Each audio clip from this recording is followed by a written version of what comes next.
We didn't really have a whole lot of money, and I had to try to figure out a way to get where I wanted to be without much resources. A lot of my friends would go and they would be like, yeah, we're going out this weekend, we're going to party, and we're going to, and I would just be like, I'd rather work and get stuff done. I think people think that I have a lot of money. You have a lot of clean fucking cars. They're honestly they're piles. If you go and ask almost any car person, especially in the drift community, their car is pretty much a pile of shit. Clearly, I can't afford the nicest edition of something. So I would buy something that's had a life already, make it the best possible version that I can for the least amount of money.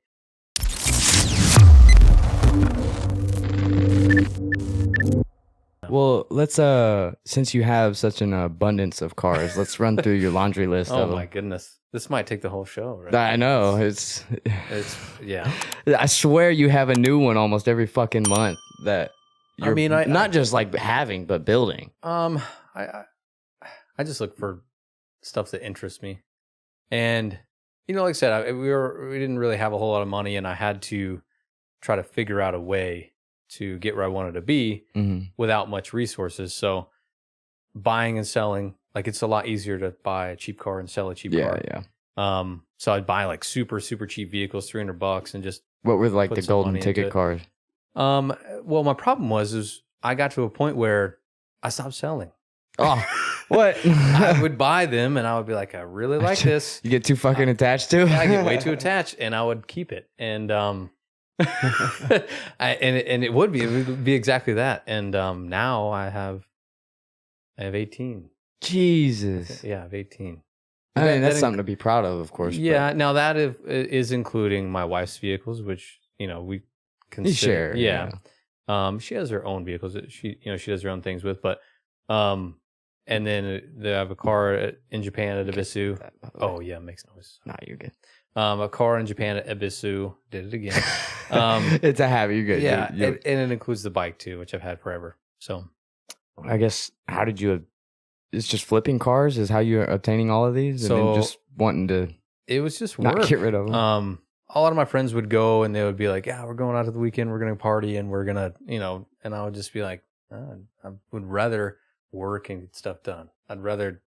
That's always been my mindset. I like even now, dude, I don't hang out with people. I'm always here, either doing stuff with the podcast or working with clients. So yeah, dude, I totally get that. I mean, for me, it was what I enjoyed. So I don't want to get off topic here, but my wife likes to go to Florida because her family goes to Florida every year in vacation. And for me, it's turmoil. I'm sitting on the beach, beer in hand. It's every country music song. I should be happy, right? I should be so happy, but I'm not. Dude, this is so true. I'm literally sitting there like, I could be getting this done. I could be getting this done. All you're thinking about the entire time. And yeah, it's hard for me to enjoy. So I like working, tinkering, you know what I mean? But you have to find the balance. You have relationships, so you got to spend time and whatnot. So but yeah, I bought a bunch, stopped selling them, and ended up here. So, and it's bad too, because I went through a phase last year where we sold five or six. Damn. Some of the better cars that I've had, and but which one did you make the most off of? I think. Jeez, I mean, honestly, that's how any business owner operates. Like, yeah, I mean, if you're can diversify, you got to reinvest it all. Yeah, that's the thing is I would take my profit and then I would just put it in and build more. I mean, I think people think that I have a lot of money, and they look, I'm sure they look. You at have what a lot of clean fucking cars, and so.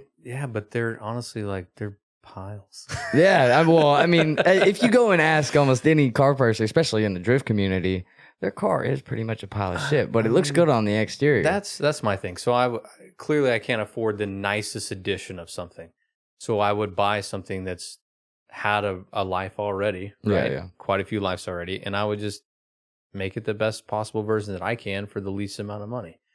And I did that over and over and over, and my cars aren't great quality. You know what I mean? I can't say that this one has 20,000 miles. I can't do that. You know what I mean? But having the I'm sure some of them you don't even know what miles are on them. Yeah. I mean, maybe cluster swap. Not by me, but maybe maybe cluster swap. You never know. But yeah, so I think I did a little list, right? Where I listed out all the cars And I haven't bet that added took it to it for a forever. bit. It did, and it's tough to remember.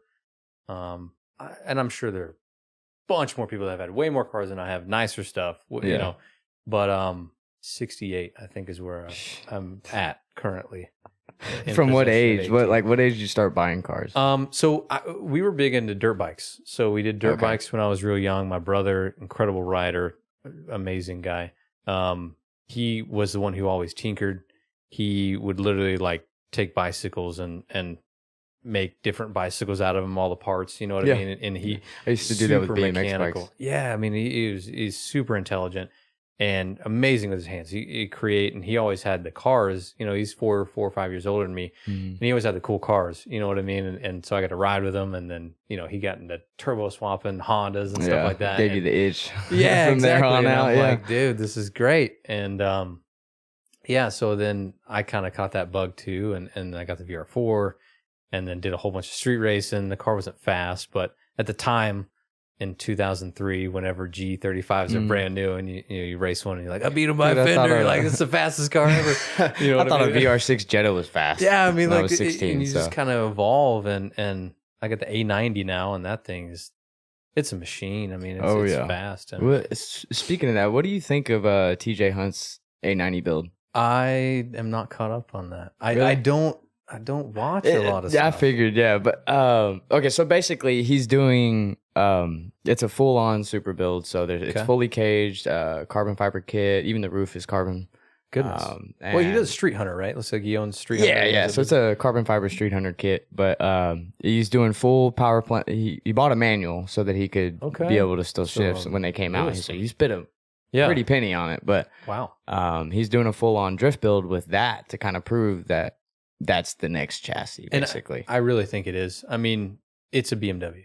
Yeah. Through and through. The whole car is a BMW. The badge is maybe made by Toyota. Maybe. Yeah. But it's all BMW. And I have a love-hate with BMW. So I had E92. Mm-hmm. I think it's better, though, because Toyota was I guess had their input. BMW is known for too many moving parts, I would say. I think BMW, if you were to buy a car brand new, you're not going to buy a better car for the first 60 to 80,000 miles in a BMW, in my personal opinion. I could say that, yes. And I think that they don't really build for longevity. I think that they want it to be great for that specific amount of time.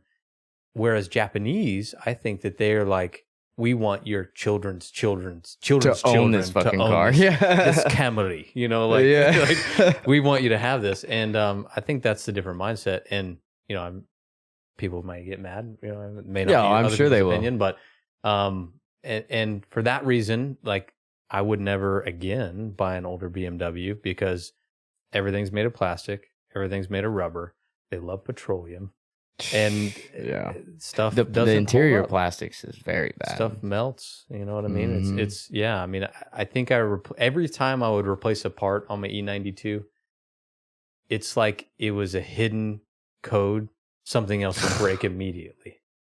Yeah. Like immediately. Even my Volkswagen was that way. My Jetta, it's just every German car I've come in contact with, they always have issues once they get up past 100,000 miles. I'd say. I think that's what it is, and it's a challenge for me because I think BMWs, as far as steering feel and response, unparalleled. Whatever they do for their power steering to have the amount of weight that they have, and the directness is unmatched. And it doesn't feel like gritty like most steering feels do.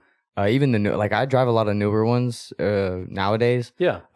Just with my line of work, but I mean the power steering on them, like it just floats, man. They drive insanely well. I think they've taken some critique from the past of knowing what doesn't work and how people have responded and kind of adjusted. But then they've got some great body styles over the time. But the A90, I think, and it might not be a fair comparison. I did not purchase that vehicle stock, right? Like that's very, and I haven't done any engine work to it. It makes 545 wheel, 673 foot-pounds of torque. Just did the RK titanium single exit. It's intake exhaust, ECU tech tune by Mike Body. I think it was like the fastest Supra in the quarter, which is insane. And I think that's really about it. Wow. And meth, yeah. And it still makes meth. over 5? Yeah. What are they? Do you know what they are? Stock? Three. Well, mine's a 2020, so mine is the year that can be unlocked and tuned. Where I think the newer versions, and it's the older head design where they're 2-port versus a 4-port. Oh, if I'm not mistaken. So they apparently make less power. You know what I mean when modded. Yeah. But it's that car. So strange. It's a whole package. I mean, the traction, and this is unfair because all my cars, yes, are in the 90s, early 2000s, and it's all old tech, but the traction control is unbelievable. You can change it between, traction mode, which it literally finds grip out of nowhere. But it doesn't, it's a normal traction control, right? You turn on traction control, you punch it, it pulls power. Yeah, just goes into limp mode, basically. Yeah, kind of. This car doesn't do that. It literally, you flat foot it, and it just goes. It just sticks and goes. It's almost like it has proper traction control. It's like someone put slicks on it. What they did. And then you change it to no traction, and then you flat foot it, and it just roasts through 4 gears. That's and insane. It's still manageable.